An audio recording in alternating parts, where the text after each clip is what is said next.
So welcome back everyone, nice to be back. Yeah, it's been an interesting month this.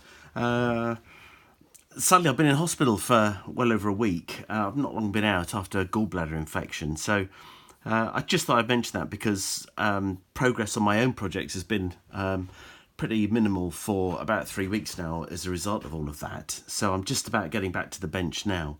But hopefully that's not interrupted SMN too much because I've been trying to keep the other updates coming from the other guys as we've been going along. But anyway, more on to progress now with the B17.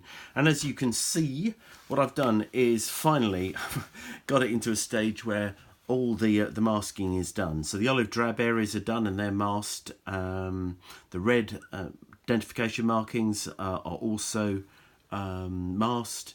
Rudder's now masked. All the glazing is masked. So the airframe plus a whole bunch of little sub-assemblies like turrets and cockpit glazings and all the rest of it are now set aside for the base black. And for that I'll be using all clad. Their base black is a really good gloss black base, I think it's called, that's right. All clad 2 is good for that. And then I'll be getting on to using the different all clad shades to create the metallic natural metal finish that I'll be looking for with the eventual outcome. So just before we do that, an important part of the process I think is to just wipe the surface down with some thinner.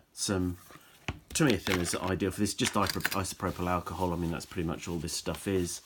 It just takes away any of the grease marks on the plastic because it's had lots and lots of handling, as you can imagine. So just a clean tissue, just wiping the surface is enough. Don't go mad, just gently.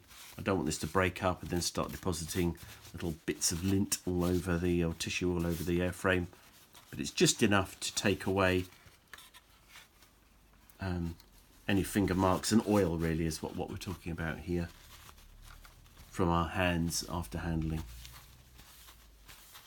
Interesting enough, just doing this, it's quite interesting to notice the rivets are showing up quite nicely. I don't know whether you can see that on the camera, but I'm quite optimistic that that actually is going to look quite nice once the metallic paint is on. I think we'll be able to see those rivets quite nicely.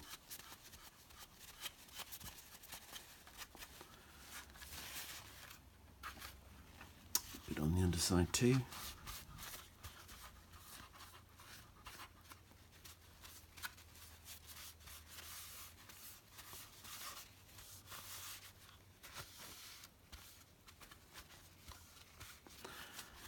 Getting rid of any of the oil will help the adhesion of the black base, which is what we're after.